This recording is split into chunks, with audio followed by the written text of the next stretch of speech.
আসসালামু আলাইকুম। একটা ভিডিও নিয়ে আসলাম। এটা ঈদের দিনের ছিল না, ঈদের পরের দিনের ভিডিও ছিল। গরু মাংস রান্না করা হয়েছিল। এখানে রোস্ট ভেজে নিচ্ছিলাম। দেশি মুরগি রোস্ট না পাকিস্তানি মুরগি রোস্ট ছিল এটা। এই যে আমি ভাবছিলাম, এটা আমাদের এক জায়গায় দাওয়াত হয়েছিল। সেই দাওয়াতে গিয়ে আমি রোস্ট রান্না করছিলাম।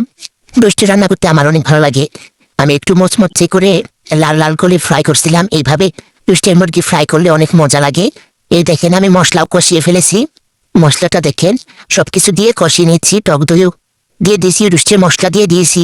এটা ঈদের পরের দিনের ভিডিও ছিল, কারণ ঈদের দিন আমি কোনো ভিডিওই করি নাই। আমি শুধু রান্না বান্না করে খাওয়া দাওয়া করে গোসল করে তারপরে ঘুমিয়েছিলাম। একদম বিকালের দিকে উঠেছি, এই জন্য কোনো ভিডিওই করে নাই ঈদের দিনে। এটা ঈদের পরের দিনের ভিডিও ছিল। দাওয়াত হয়েছিল, দাওয়াত বাড়ি গেছিলাম। রুষ্টির মধ্যে টক দই দেওয়া হয়েছিল। টক দই ছাড়া তো রুষ্টি হবেই না। আমি ভালোভাবে মশলা কষিয়ে নিচ্ছি। আর গরু মাংসতে আগে রান্না করা হয়েছিল। সবগুলো খাবারই অনেক মজা হয়েছিল। ছিল পোলাও, রোস্ট, গরুর মাংস, খিচুড়ি, সালাদ, এগুলোই ছিল আমাদের খাবার। তো আমি এই রোস্টটাকে ভালোভাবে রান্না করে নিচ্ছি, নাড়াচাড়া দিয়ে নিচ্ছি মশলাটা যেন নিচে দেখে না যায়।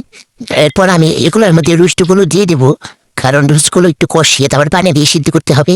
আমি ভালোভাবে নাড়াচাড়া দিয়ে নিচ্ছি। এরপরে দেখেন রোস্টগুলো দিয়ে নিলাম। রোস্টগুলো দিয়ে একটু ভালোভাবে নাড়াচাড়া করে নিতে হবে যেন সবগুলো মশলা রোস্টের ভিতরে যায়, পৌঁছায়। এই দেখেন রোস্টটা অনেক লোভনীয় হচ্ছিল আর আমার কাছে অনেক মজা লাগছিল। সবাই বলছিল ভালো হয়েছে। তো আপনাদের যদি আমার ভিডিওটা ভালো লাগে তাহলে একটা লাইক দেবেন। আর যদি লাইক দিয়ে থাকেন আপনাদেরকে অসংখ্য ধন্যবাদ সম্পূর্ণ ভিডিওটা দেখার জন্য। এই দেখেন রোস্টের রান্না হয়ে যাচ্ছে প্রায়। আমি ভালোভাবে নাড়াচাড়া দিয়ে নিলাম। এখন অনেক সুন্দর কালার এসেছিল, নামানোর পরই আপনারা দেখতে পারবেন এটা অনেক সুন্দর হয়েছিল। আমি সামান্য পরিমাণ পরে চিনিও দিয়েছিলাম, কারণ একটু মিষ্টি মিষ্টি না হলে ভালো লাগে না। তার সাথে তো বাদাম বাটা, পেঁয়াজ বাটা, মরিচ বাটা এগুলো তো থাকবেই। একটু লেবু রস দিলেও ভালো হয়, কিন্তু দিইনি। টক দই দিয়েছি এর জন্য। আর আপনারা গরুর দুধও দিতে পারবেন, সেটা দিলে আরো ক্রিমি লাগবে, মজা লাগবে। তো আমি গরুর দুধটা স্কিপ করেছি, দিইনি। আমি টক দই দিয়ে রান্না করে নিয়েছি। দেখেন ভালোভাবে নাড়া দিতে হবে সাবধানে, যেন ভেঙে না যায়। এখানে 4টা রোস্টের মুরগি ছিল। অনেক সবাই দাওয়াতে এসেছিল, অনেক লোকজন ছিল, এর জন্য 4টা মুরগি এনেছিল। তো এই দেখেন আমি সুন্দরভাবে গ্যাসের চুলায় রান্না করে নিচ্ছি। সম্পূর্ণ ভিডিওটা দেখতে থাকেন। প্রায় রোস্টের রান্না শেষ। আমি গ্যাসটা অফ করে দিয়েছি। এরপর আমি এর মধ্যে বেরেস্তা ভেজে দেবো। উপর দিয়ে বেরেস্তা ভেজে দিতে হবে।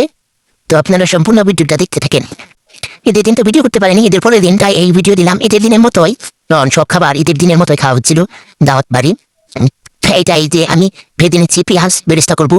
আর যে পোলাওয়ের চাল ধুয়ে আনা হয়েছে, পোলাও রান্না করবো। পেঁয়াজ কুচি এগুলো আমি আগে ভেজে নিচ্ছি, কারণ রোস্টের মধ্যে দেবো।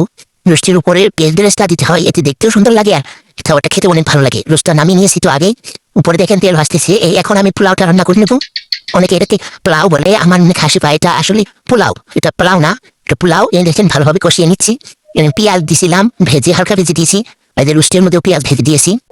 কেমন হয়েছে রোস্টটা কমেন্টে জানাবেন। আর আপনাদের কাদের কাদের রোস্ট খেতে ভালো লাগে জানাবেন। কে কোথা থেকে আমার ভিডিওটা দেখছেন অবশ্যই কমেন্টে জানাবেন।